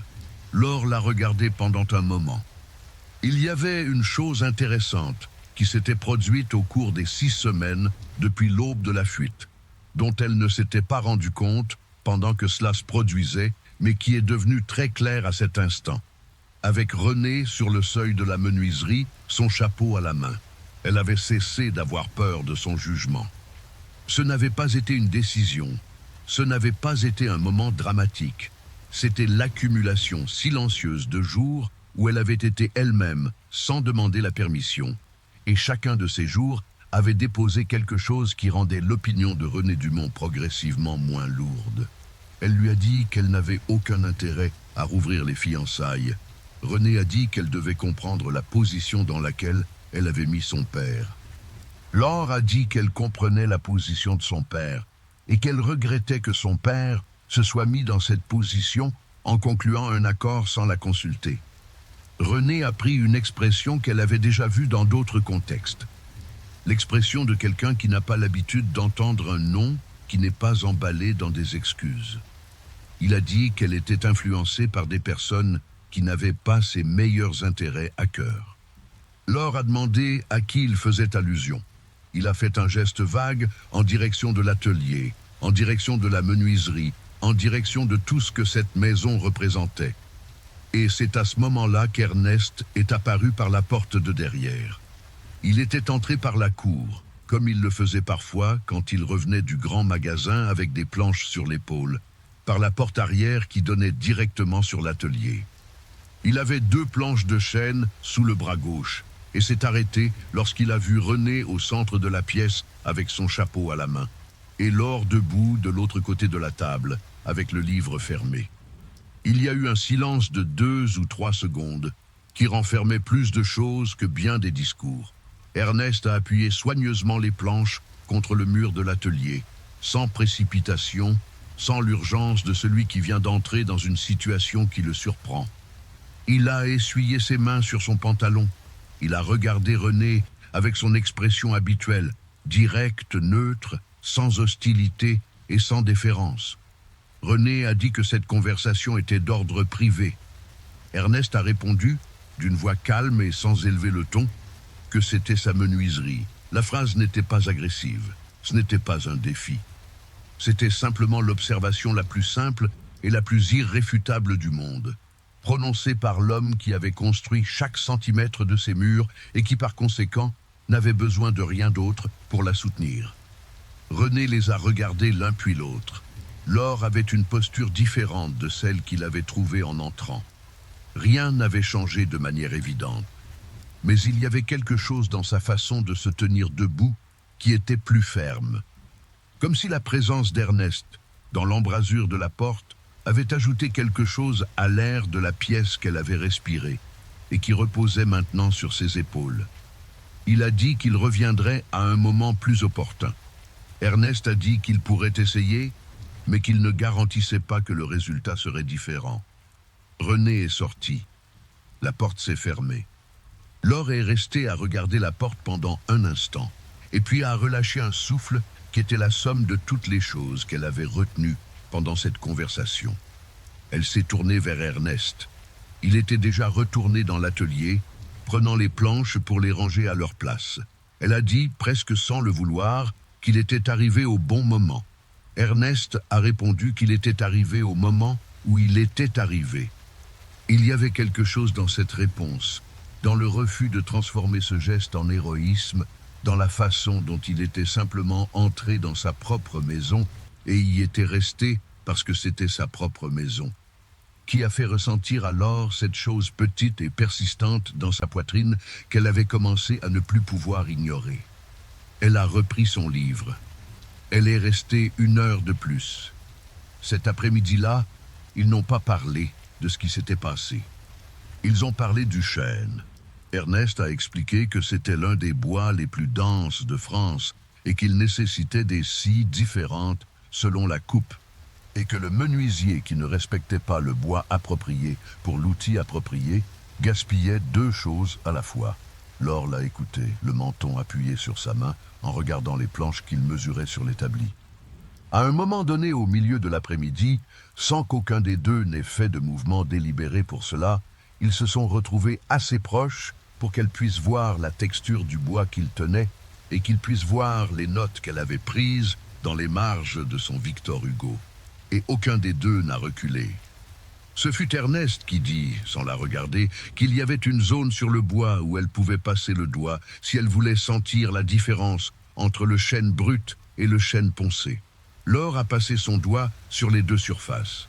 La brute était rugueuse et chaude, pleine d'irrégularités qui accrochaient la peau. La poncée était lisse, avec une sensation presque soyeuse, avec la chaleur propre au bois dense qui retient la température d'une manière que le métal ne fait jamais. Elle a dit que la différence était impressionnante. Ernest a dit que c'était le même morceau de bois, que la différence, c'était juste le travail entre les deux. Laure a levé les yeux vers lui. Il regardait la planche, mais il y a eu une fraction de seconde avant de détourner le regard, juste une fraction, où les yeux d'Ernest ont plongé dans les siens. Et dans cette fraction, il y avait quelque chose qui n'était pas seulement de la menuiserie. Elle a baissé les yeux vers le bois. Son cœur a fait une chose à laquelle elle a décidé de ne pas trop penser. Si vous appréciez cette histoire, avant de continuer, profitez-en pour laisser un j'aime sur la vidéo. Cela aide beaucoup la chaîne à grandir et à vous apporter d'autres histoires comme celle-ci. Restez avec nous. L'arrivée du mois de novembre a apporté la conversation que Laure savait qu'elle devrait avoir avec son père. Séverin avait fait passer 2 messages par Amélie au cours des mois précédents, des messages courts, sans ouverture pour une réplique, disant qu'elle devait rentrer à la maison et qu'il pourrait régler la situation de manière digne. Laure avait répondu aux 2 par des mots tout aussi courts, disant qu'elle allait bien, qu'elle travaillait, et que lorsqu'elle serait prête à discuter, elle le contacterait. Le moment est arrivé un dimanche matin, quand elle est allée seule à la maison du figuier. Le figuier portait des fruits verts encore naissants. La cour sentait le jasmin qu'Amélie cultivait. La peinture verte des fenêtres s'était légèrement écaillée dans un coin que Laure n'avait pas remarqué auparavant. Ou peut-être n'y avait-elle pas prêté attention de la façon dont on prête attention aux choses quand on retourne dans un endroit après en avoir été absente. Amélie a ouvert la porte et a eu les yeux humides pendant une seconde, avant d'attirer sa fille dans une étreinte qui a duré plus longtemps que tout ce qui avait été dit au cours des derniers mois. Elle n'a pas dit qu'elle avait raison. Elle n'a pas dit qu'elle avait tort. Elle l'a juste serrée dans ses bras avec la force d'une mère qui a passé des semaines éveillée à l'aube. Séverin était dans le salon. Le père et la fille sont restés assis face à face avec la table à manger entre eux. La conversation fut longue et parfois douloureuse de la manière dont les vraies conversations le sont. Non pas celle où quelqu'un gagne et quelqu'un perd, mais celle où les 2 parties arrivent à la fin en sachant des choses qu'elles ignoraient auparavant. Séverin a entendu, peut-être pour la première fois de la façon complète dont elle avait besoin d'être entendue, ce qui s'était passé dans le couloir de la maison des Dumont, en août. Il l'a écouté sans l'interrompre, avec le visage d'un homme qui comprend, en écoutant qu'une action qu'il avait considérée comme une solution avait été, pour sa fille, une trahison fondamentale. Quand elle a terminé, il est resté silencieux pendant un temps qu'elle n'a pas interrompu. Puis il a dit qu'il avait fait ce qu'il croyait être juste, que la dette envers Aristide Dumont pesait sur lui depuis 8 ans et que la solution avait semblé propre pour les deux parties, qu'il n'avait jamais pensé à l'or comme à une monnaie d'échange, et que si le résultat était celui-là, alors il y avait une faille dans son raisonnement qu'il ne pouvait pas défaire, mais qu'il devait reconnaître. Ce n'était pas une demande de pardon avec de beaux mots. C'était plus difficile et plus honnête que cela. C'était un homme atteignant la limite de ce qu'il pouvait dire et le disant quand même. Laure a regardé son père, ses cheveux qui avaient un peu plus grisonné sur les tempes depuis septembre, ses mains qui restaient ouvertes sur la table sans sa gestuelle contrôlée habituelle. Elle a dit qu'elle n'était pas là pour se disputer, qu'elle était là parce qu'elle l'aimait encore et que c'était pour cela qu'elle avait besoin qu'il comprenne ce qui s'était passé avec suffisamment de clarté pour que cela ne se reproduise plus. Séverin a répondu qu'il comprenait. Il y a eu un moment de silence qui n'était pas lourd. C'était le genre de silence qui vient après que quelque chose a été dit et véritablement entendu. Amélie a apporté le café. Tous trois ont pris le café à la table à manger, avec la lumière de novembre entrant par la fenêtre verte. Ce n'était pas résolu. De telles choses ne se résolvent pas en une conversation du dimanche, parce que les racines sont profondes et que la reconstruction est lente. Mais il y avait un début, et les débuts étaient ce que Laure avait appris, ces derniers mois, à valoriser avec une rigueur qu'elle n'avait pas auparavant. En partant, quand elle est passée près du figuier dans la cour, elle a passé sa main sur le tronc rugueux de l'arbre. Son père avait planté ce figuier l'année où elle était née. 26 ans de racines, dans la terre et entre eux. Elle est retournée à la maison de Madame Corinne avec le cœur plus léger qu'à son arrivée. L'objet est apparu sur le seuil le lendemain matin. Elle ne l'a pas vu être déposé là. Ernest était passé tôt, avant le soleil, en route pour le grand magasin, et avait laissé la chose appuyée sur le pas de la porte de Madame Corinne, sans frapper, sans mots, sans aucune explication l'accompagnant. C'était un marque-page, sculpté dans du cèdre clair, avec la même précision compacte que toujours, avec une petite forme géométrique à son extrémité. Ce n'était pas ornemental au sens exhibitionniste du terme. C'était l'abstraction de quelque chose qu'elle mit un moment à identifier comme étant le contour d'une feuille de figuier. Laure a gardé le marque-page en main pendant un long moment sur le pas de la porte de Madame Corinne, avec le soleil de novembre qui commençait à chauffer les pierres du trottoir. Madame Corinne est apparue derrière elle avec son tablier en cotonnade et a regardé par-dessus son épaule. Elle est restée muette un instant. Puis elle est rentrée sans rien dire, mais il y avait un sourire au coin de sa bouche qu'elle faisait un effort visible pour ne pas laisser grandir. Laure a glissé le marque-page dans le livre de Victor Hugo, à la page où elle s'était arrêtée. Le cèdre avait cette odeur qu'elle avait appris à reconnaître comme l'odeur de ces après-midi du mercredi et du vendredi. Le bois, le vernis et le travail patient. Le mercredi après-midi suivant, elle est allée à la menuiserie comme toujours. Ernest travaillait sur une chaise à bascule qui avait été commandée par Madame Héloïse Vasseur pour la véranda de sa maison. C'était un travail différent des autres que Laure avait vus. Il exigeait une courbure des pieds qui nécessitait de la vapeur, de la pression et de la patience. Et Ernest en était à l'étape du pliage, avec le bois placé sur un gabarit qu'il avait construit spécialement pour cette forme. Laure est entrée, s'est assise, a ouvert son livre. Le marque-page en cèdre était à la bonne page. Ils sont restés ainsi un moment avant qu'elle ne dise, sans lever les yeux de son livre, qu'elle avait reçu un cadeau. Ernest n'a pas répondu immédiatement. Il y a eu un intervalle de quelques secondes pendant lequel le seul bruit fut celui du bois que l'on positionnait sur le gabarit. Puis, il a dit qu'il était resté un bon morceau de cèdre après la boîte de Madame Corinne. Laure a dit qu'il ressemblait à un figuier. Il a répondu que ça pouvait être n'importe quoi. Elle a levé les yeux du livre. Ernest lui tournait le dos, alignant le bois sur le gabarit avec ses doigts. Et il y avait quelque chose dans le maintien de ses épaules, dans ce très léger ajustement de posture que font les gens quand ils se rendent compte qu'ils ont été découverts dans quelque chose qu'ils ne prévoyaient pas de révéler si tôt, qu'elle a vu clairement depuis l'endroit où elle se trouvait. Elle a dit que c'était très beau de toute façon. Ernest a dit que c'était le minimum que le cèdre exigeait quand le bois était bon. Il y avait une façon spécifique de ne pas dire les choses qui étaient son langage à lui, et Laure avait appris à le lire. Le marque-page en cèdre n'était pas le minimum que le bois exigeait. C'était plus que cela, et tous les deux le savaient.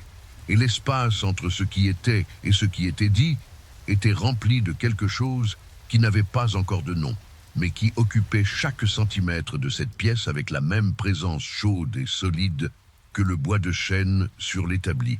Elle a repris son livre, mais elle n'a pas lu.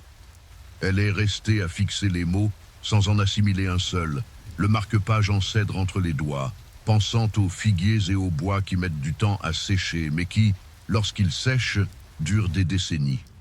Ce fut Madame Corinne qui a dit la première, un après-midi de novembre alors que les deux femmes épluchaient des clémentines dans la cuisine, que cet homme, au bout de la rue, la regardait différemment. Laure a dit qu'elle ne savait pas de quoi elle parlait. Madame Corinne a épluché une clémentine entière, en une spirale continue sans briser la peau. C'était sa façon de donner aux gens le temps d'arriver par eux-mêmes là où elle voulait les mener. Puis elle a dit, de la voix neutre de quelqu'un qui commente le temps qu'il fait, que lorsqu'Ernest Carlier l'a rencontré dans la rue, il s'arrêtait une seconde de plus qu'il ne le faisait pour n'importe quelle autre personne avant de continuer à marcher. Laure a dit qu'il était poli. Madame Corinne a répondu qu'en 20 ans de voisinage, elle n'avait jamais vu Ernest Carlier s'arrêter une demi-seconde de plus que nécessaire pour quoi que ce soit, ni pour qui que ce soit. Silence. La peau de Clémentine en spirale est tombée dans le bol. Laure a dit que tout cela était compliqué. Madame Corinne a dit qu'elle savait. Elle a ajouté que les meilleures choses avaient l'habitude de l'être. Il y avait quelque chose que Laure n'avait encore dit à personne, ni à Madame Corinne, ni à sa mère, ni à elle-même avec suffisamment de clarté pour l'appeler par son nom. C'était cela, que lors des après-midi du mercredi et du vendredi dans la menuiserie, elle avait cessé de penser à ce qu'elle avait laissé derrière elle et avait commencé à penser à ce qu'elle était en train de trouver. Que le silence de ces heures n'était pas une absence. C'était le genre de présence dont elle ignorait l'existence. Qu'il y avait eu un après-midi 2 semaines plus tôt où Ernest avait fait la remarque, tout en travaillant, qu'un livre qu'elle avait mentionné des semaines auparavant lui était resté en tête, et que ce détail, que quelque chose qu'elle avait dit lui soit resté en tête sans qu'elle le sache, avait créé une chaleur dans sa poitrine qui était toujours là. Elle n'a rien dit de tout cela à Madame Corinne, mais la clémentine qu'elle épluchait a fini par sortir avec sa peau en spirale aussi, ce qui ne s'était jamais produit auparavant. Madame Corinne a regardé la peau de la clémentine, puis a regardé Laure avec ce sourire impossible à cacher complètement. Laure lui a dit d'arrêter. Madame Corinne a répondu qu'elle n'avait rien dit. Décembre est arrivé avec la chaleur de l'été et cette odeur de terre réchauffée qui était complètement différente du froid humide de septembre. Les après-midi à la menuiserie se sont allongés car la lumière du jour s'étirait jusqu'à près de 19 heures. Et parfois Laure partait alors que le ciel était déjà de couleur orange et rose et que l'ombre des maisons avait envahi la majeure partie de la rue. C'est lors d'un de ces après-midi que la conversation a eu lieu. Ils avaient fini de parler de la chaise à bascule. Elle était presque prête. Il manquait la finition finale et Ernest avait expliqué qu'il allait utiliser un mélange d'huile de lin et de cire d'abeille qui donnait au bois un aspect plus naturel que le vernis. Laure avait demandé à voir comment on l'appliquait et Ernest avait montré, passant un chiffon imbibé du mélange en cercle lent sur le bois, pendant qu'elle observait de près. Et il y avait quelque chose dans ce geste, dans la patience des cercles, dans le soin avec lequel les doigts atteignaient les bords, qu'elle a observé plus longtemps qu'il n'était strictement nécessaire pour comprendre la technique. Quand il a terminé et posé le chiffon, il y a eu un silence qui était différent des autres silences. C'était un silence qui savait que quelque chose devait être dit et qui attendait que quelqu'un en ait d'abord le courage. Ce fut Laure. Elle a dit en regardant la chaise à bascule qui sentait l'huile de lin, qu'il fut un temps où elle pensait qu'il y avait quelque chose de brisé en elle, que les choses qu'elle voulait n'étaient pas les choses que tout le monde autour d'elle disait qu'elle devait vouloir, que les livres et les questions et la volonté de comprendre les choses étaient traités comme des problèmes à corriger et non comme des parties de qui elle était. Ernest écoutait avec l'attention qu'elle avait appris à reconnaître comme étant son attention à lui, totale, sans précipitation, sans le regard qui formule déjà une réponse. Laure a dit que là, dans cette menuiserie, au cours des dernières semaines, c'était la première fois depuis qu'elle était très jeune qu'elle passait du temps à être elle-même sans que cela ne demande de justification. Il y a eu une pause. Ernest était debout, appuyé contre l'établi, les bras légèrement croisés, et la regardait avec cette expression difficile à déchiffrer pour quiconque ne le connaissait pas bien, mais que Laure avait appris à reconnaître comme son expression lorsqu'il assimilait quelque chose d'important. Il n'a rien dit pendant un moment. Puis, il a dit qu'il comprenait ce qu'elle décrivait, parce qu'il avait passé sa vie entière à être la personne qui ne rentrait pas dans le moule que Val des Cèdres avait préparé, et qu'il était arrivé à un point où il avait tout simplement cessé d'essayer de s'y adapter. Laure a demandé si cela avait été douloureux. Il est resté silencieux une seconde. Il a répondu qu'au début, ça faisait mal, que plus tard, c'était devenu une habitude. Qu'il y avait une différence entre être seul parce qu'on l'a choisi et être seul parce qu'on a renoncé à essayer, et que pendant longtemps, il avait confondu les deux. La fenêtre de l'atelier était ouverte et l'air chaud de décembre entrait avec l'odeur de l'après-midi, de la terre, un eucalyptus au loin, quelques jasmins de la maison du voisin. Le soleil était bas et horizontal, projetant des bandes dorées sur le plancher en bois de l'atelier. Laure a dit à voix basse qu'elle ne pensait pas qu'il avait renoncé. Ernest l'a regardé. Ce ne fut pas le regard d'une fraction de seconde des autres fois. C'était un regard entier, de la durée que prennent les regards lorsqu'ils cessent d'être accidentels. Laure n'a pas détourné les yeux. Il y avait quelque chose dans le silence de ces secondes qui était la chose la plus claire qui se soit passée entre les deux depuis l'aube de la robe de mariée. Plus claire que n'importe quel mot, plus direct que n'importe quel geste. C'était la reconnaissance mutuelle que quelque chose avait grandi dans cet espace entre eux, lentement et presque sans bruit, avec la persistance des choses qui grandissent parce qu'elles veulent grandir, et non parce que quelqu'un les a plantées avec une intention. Aucun d'eux n'a rien dit. Mais lorsque Laure s'est levée pour partir, Ernest a dit qu'il y avait assez de bois pour commencer une étagère la semaine suivante si elle voulait voir comment on faisait un assemblage en queue d'aronde. Elle a dit qu'elle le voulait. Elle est sortie avec son cœur faisant cette chose qu'elle avait cessé d'essayer de ne pas penser.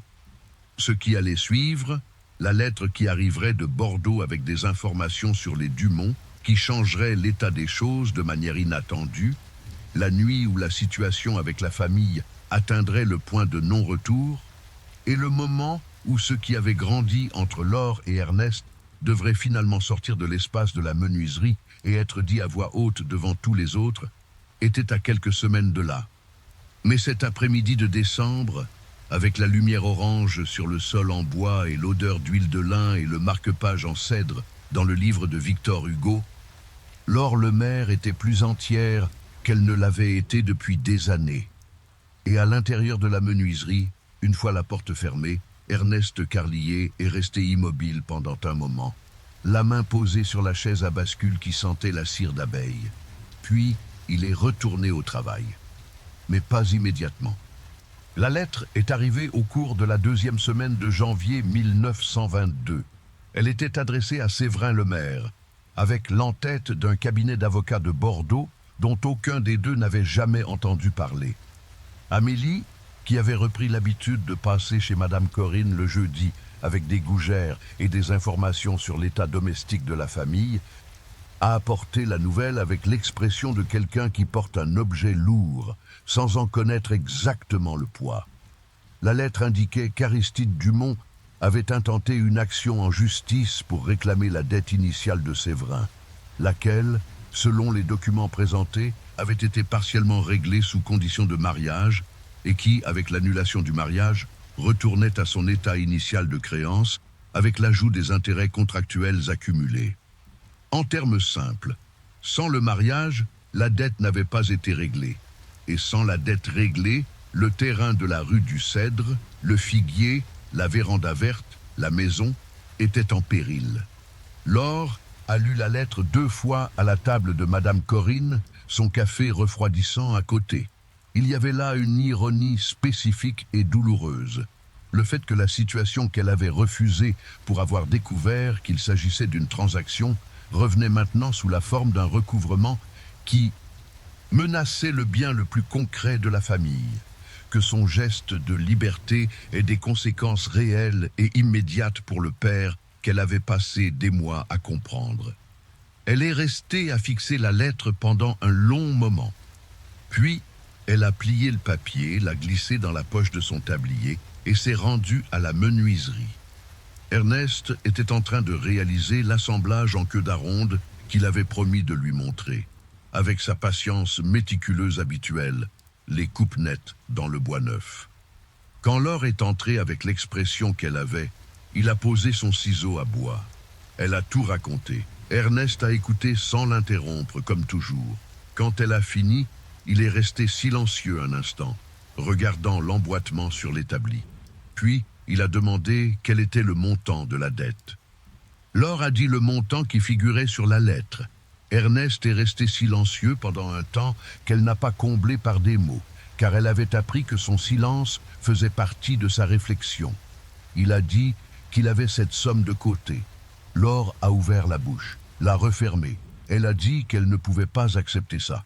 Ernest a répondu qu'il ne l'offrait pas gratuitement.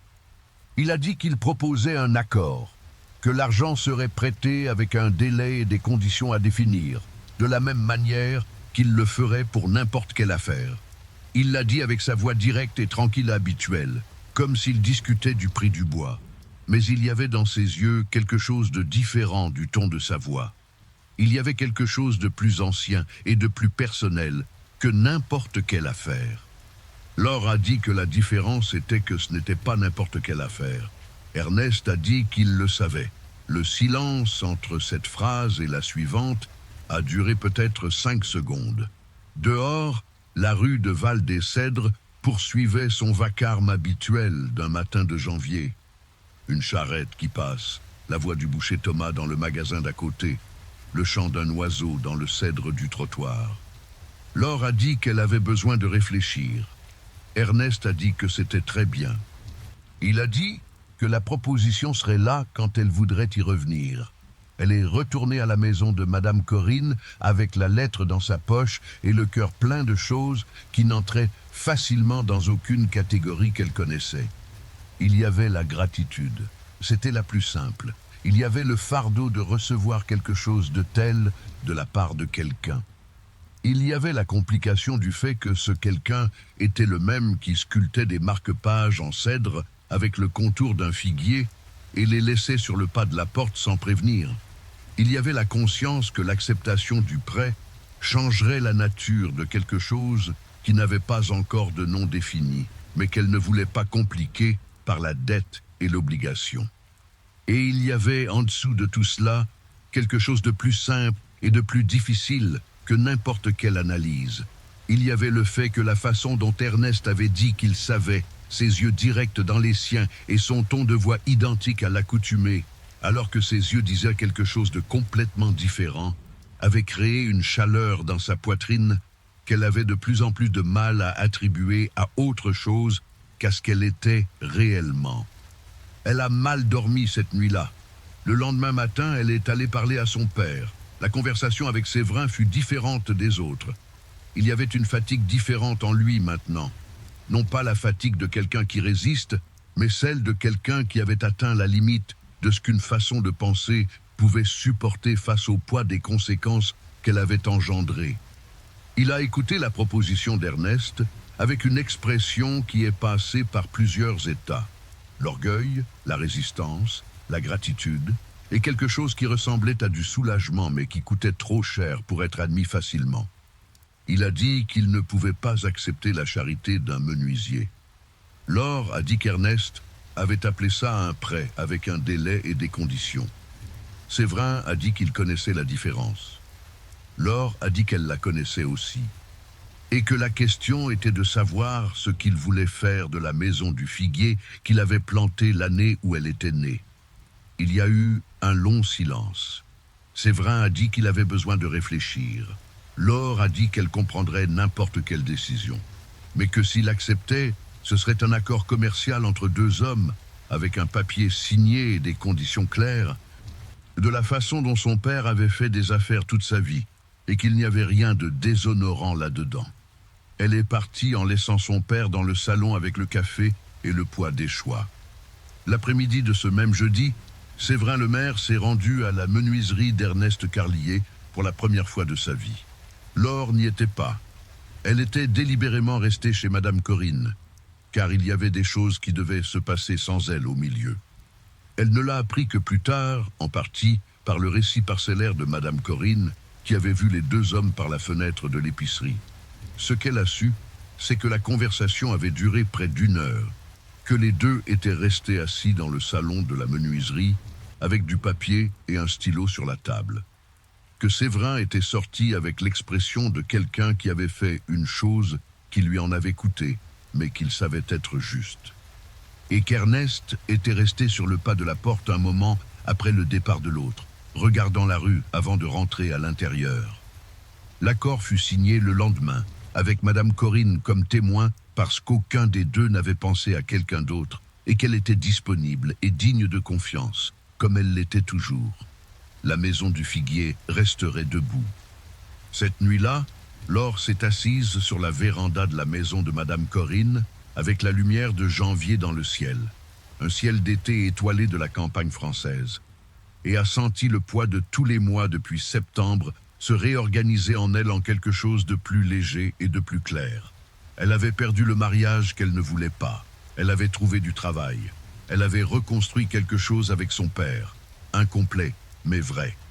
Et il y avait, au bout de cette rue, une petite maison en bois sombre, où un homme travaillait avec une patience de menuisier et économisait assez d'argent pour un figuier sans que personne n'ait eu besoin de le demander. Elle est restée à contempler les étoiles pendant un long moment.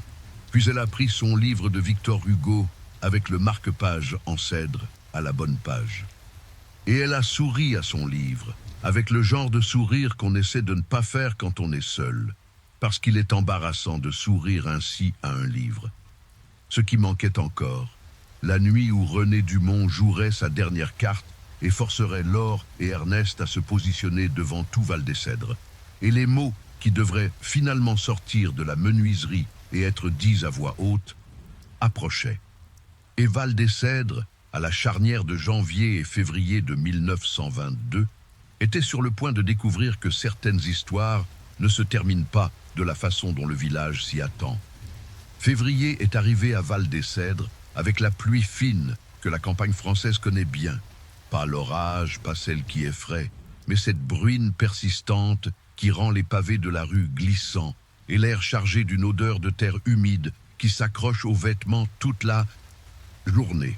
Les clémentines de Madame Corinne mûrissaient sur l'arbre de la cour. Le jasmin d'Amélie Lemaire avait fleuri plus que d'habitude. Et dans la menuiserie, au bout de la rue principale de Val-des-Cèdres, une étagère en noyer prenait forme avec des assemblages dans queue d'aronde que Laure avait appris à distinguer de tout autre assemblage par le son. Ce son net et précis qui fait un léger clic quand les pièces se rencontrent exactement là où elles le doivent. Elle avait appris d'autres choses aussi au cours de ces mois. Elle avait appris qu'Ernest prenait toujours son café sans sucre, mais y mettait du sucre quand il avait sommeil. Un détail qu'elle n'avait découvert qu'un après-midi où il avait bâillé au-dessus de sa tasse et qu'elle lui en avait fait la remarque. Et il avait pris cette expression légèrement embarrassée de celui qui a été surpris en flagrant délit de quelque chose qu'il ignorait être observable. Elle avait appris que lorsque le bois se comportait de la manière qu'il souhaitait, il y avait un très léger relâchement dans ses épaules, presque imperceptible, mais qu'elle avait commencé à reconnaître comme de la satisfaction. Elle avait appris qu'il avait lu l'almanach de botanique de son père tant de fois qu'il connaissait les noms en latin des plantes sans avoir étudié le latin, et qu'il trouvait cela sans intérêt quand elle lui avait dit que c'était impressionnant. Et elle avait appris, ces derniers jours, qu'il y avait quelque chose qui changeait dans l'espace entre eux. Non pas un changement nouveau, car la chose en elle-même n'était pas nouvelle, mais un changement dans ce que les deux en faisaient. Comme si le non-dit avait atteint le point de saturation où il devrait soit être prononcé, soit exploser en silence. C'est un mardi de février que René Dumont a joué sa dernière carte. Laure l'a su avant, pas directement, mais par la façon dont Val des Cèdres transmettait les informations, c'est-à-dire par une chaîne de regards et de demi-phrases que ceux qui connaissaient le village savaient déchiffrer. Madame Héloïse avait dit, à la fin des cours du matin, qu'elle avait entendu dire que les Dumont étaient de retour au village après des semaines à Périgueux. Le boucher Thomas avait fait la remarque, en emballant la viande, qu'il avait vu René au magasin la veille avec une expression qui n'était pas celle d'une visite de courtoisie. Et Madame Corinne était apparue à l'école à l'heure du déjeuner, avec des gougères et une information directe. René était allé chez le notaire ce mardi matin. Ce qu'il avait fait chez le notaire, Madame Corinne l'ignorait. Mais chez le notaire, à Val-des-Cèdres, n'était pas l'endroit des bonnes nouvelles quand on y allait avec cette expression. Laure a passé l'après-midi à l'école, une partie de son esprit sur les cahiers des élèves, et l'autre partie à calculer ce qui était possible. Il y avait peu d'options réalistes quant à ce que René pouvait faire chez le notaire, et toutes avaient un rapport avec l'accord signé entre Ernest et Séverin, avec la dette, avec le terrain, ou avec une tentative de créer un quelconque embarras juridique qui forcerait une révision de ce qui avait été résolu. Ce qu'elle n'avait pas calculé, c'était ce qu'il avait réellement fait. Mercredi matin, l'information complète est arrivée. René avait enregistré chez le notaire une déclaration formelle contestant l'accord de prêt entre Ernest Carlier et Séverin le maire, alléguant qu'il y avait des irrégularités dans le document original de la dette, que les termes du contrat de 1913 entre Séverin et Aristide prévoyaient que toute cession de droit sur le terrain nécessitait le consentement des Dumont et que le prêt d'Ernest avait effectivement empêché l'exécution de ce droit. En langage simple, René avait trouvé un avocat à Périgueux prêt à soutenir que l'accord entre Ernest et Séverin avait lésé les intérêts des Dumont et il demandait la révision judiciaire de toute la situation. C'était une manœuvre. Séverin l'a reconnu immédiatement lorsqu'il a lu le document qui est arrivé chez lui ce mercredi-là. Un notaire de Bordeaux consulté par lettre a répondu 2 jours plus tard que la contestation était faible d'un point de vue juridique, mais qu'elle pourrait traîner pendant des mois si le juge de la juridiction décidait de recevoir l'affaire. Des mois de procédure signifiaient des mois d'incertitude sur le terrain, des mois d'incertitude sur la maison du figuier. C'était exactement le genre de pression calculée pour forcer quelqu'un à céder par épuisement plutôt que de perdre par le mérite. Laure a appris tout cela un jeudi après-midi, quand Séverin s'est rendu personnellement chez Madame Corinne pour la première fois depuis septembre. Il a frappé à la porte, son chapeau à la main et l'expression d'un homme qui a traversé beaucoup de choses ces derniers mois et qui arrive au point où il a besoin d'arrêter de faire semblant de pouvoir tout résoudre tout seul. Ils ont discuté dans le salon de Madame Corinne pendant que celle-ci prenait soin de rester dans la cuisine, d'où ne parvenait que l'odeur du café. Séverin a dit qu'il s'était trompé sur beaucoup de choses, que tout cela avait commencé par une de ses décisions et qu'il était juste que le poids lui revienne. Mais il a dit qu'il avait un problème qui était plus gros que ce qu'il pouvait porter seul, et a demandé ce qu'elle pensait qu'il fallait faire. C'était la première fois que Séverin le maire demandait ce que sa fille pensait de quoi que ce soit qui aille au-delà du menu du dîner. Laure a regardé son père pendant une seconde, ses cheveux grisonnants, ses mains ouvertes sur ses genoux. Elle a répondu qu'elle pensait que la contestation de René n'avait aucun fondement réel et que la seule raison pour laquelle il l'avait enregistrée était de créer une pression, pas de gagner sur le fond. Elle a dit que s'il répondait à la contestation avec des documents clairs et ne cédait pas, il était probable que René abandonnerait avant que l'affaire n'aille au tribunal, car un procès coûtait de l'argent et du temps qu'il n'était pas disposé à dépenser pour une fierté indéfiniment. Séverin a demandé comment elle savait cela. Laure a répondu qu'elle avait passé ces derniers mois à prêter attention à des choses auxquelles elle ne prêtait pas attention auparavant.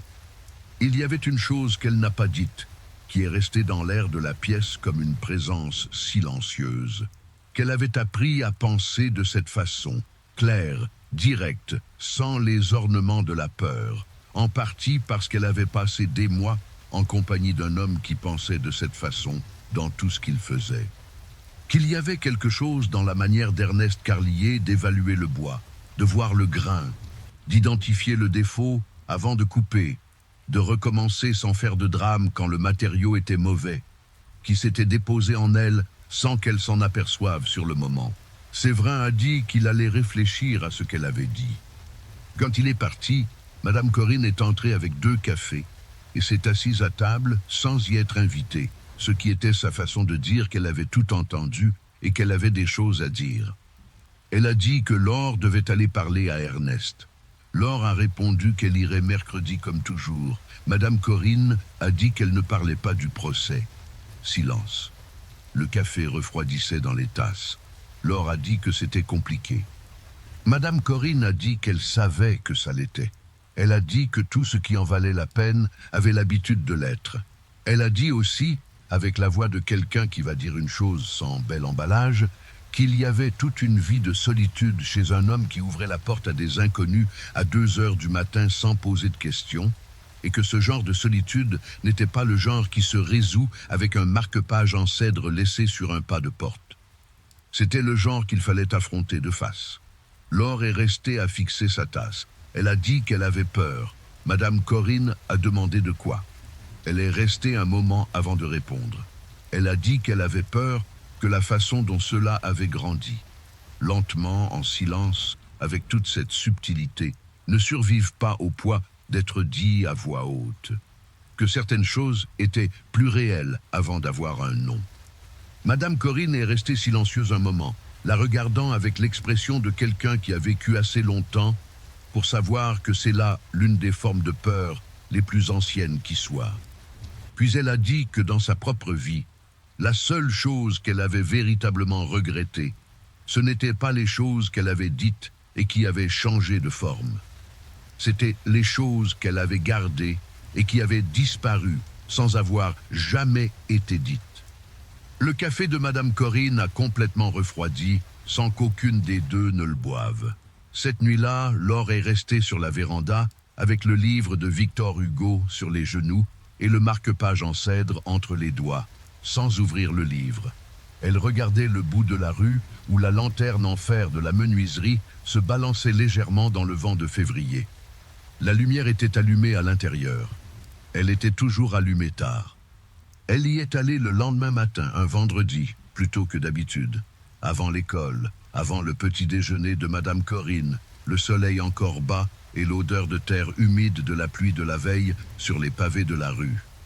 Elle a frappé à la porte avec le coup qui était devenu le sien, 2 coups fermes, une pause, un 3e, et a attendu.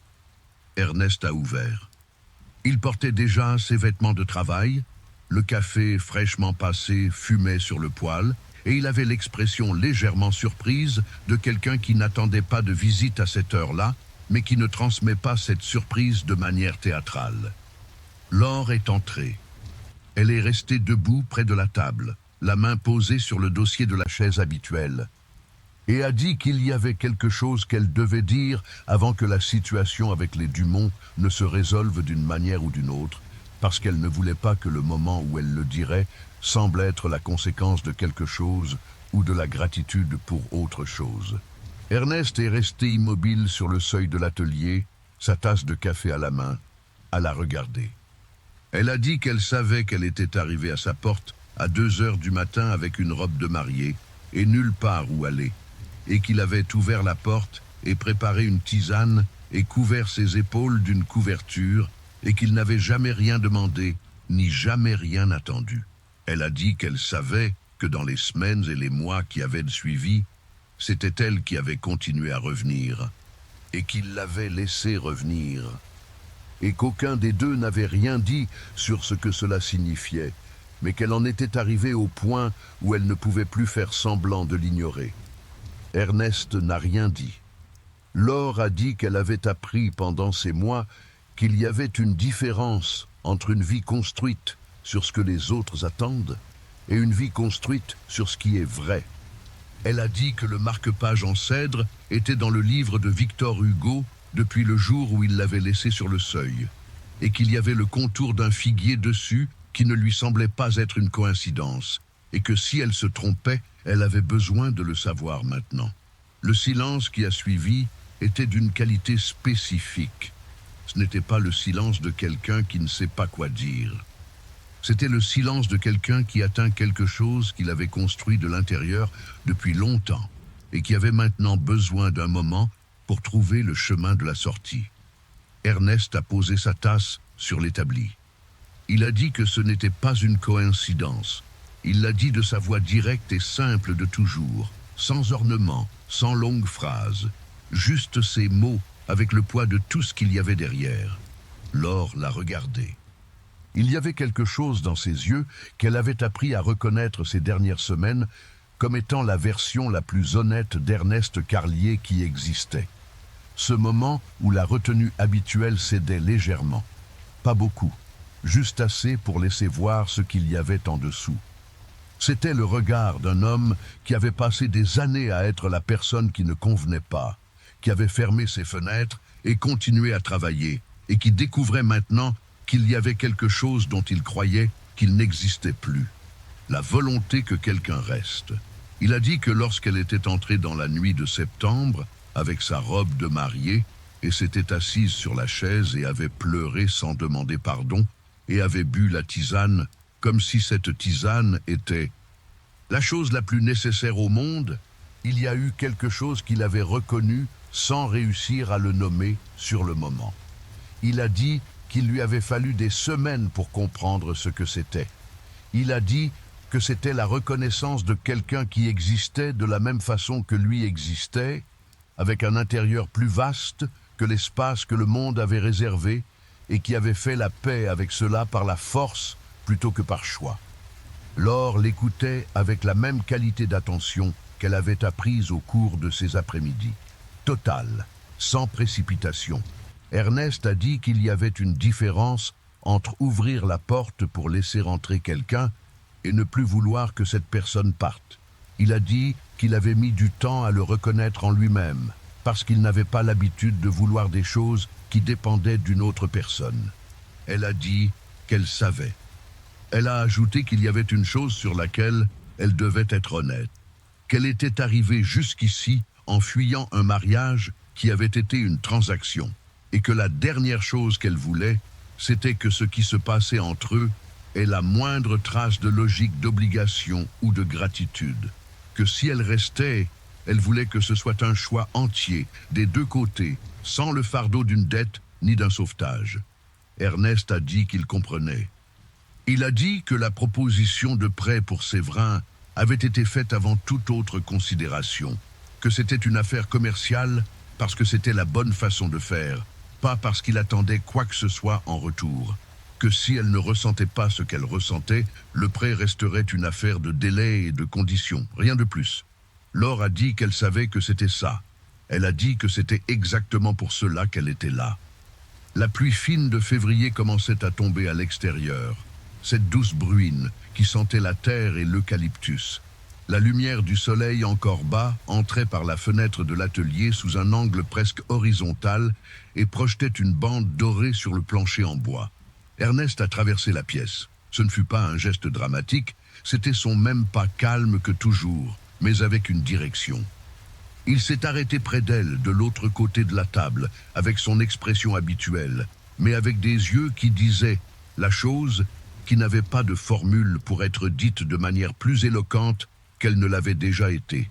Elle a contourné la table, et ils sont restés ainsi, proches, dans l'odeur de bois et de cire et de pluie, avec l'étagère en noyer inachevé derrière eux et le café qui fumait encore sur le poêle. Il a dit, tout bas, qu'elle pouvait rester. Elle a dit qu'elle savait, et elle est restée. Il n'y a pas eu de longues déclarations ni de promesses élaborées. Il y avait deux cœurs qui étaient arrivés jusque-là lentement et avec précaution, comme si chacun savait que l'autre était le genre de chose qui devait être traité avec la précision d'un assemblage en queue d'aronde, sans forcer, sans se presser, avec la patience de laisser chaque pièce trouver sa place exacte. La bruine tombait dehors. La lanterne en fer se balançait sur le seuil, et à l'intérieur de cette petite maison en bois sombre, au bout de la rue principale de Val-des-Cèdres, le silence était de la nature la plus rare qui soit, celui auquel il ne manque rien. Profitez-en maintenant avant de continuer et laissez votre j'aime sur la vidéo si vous êtes ici jusqu'à ce moment.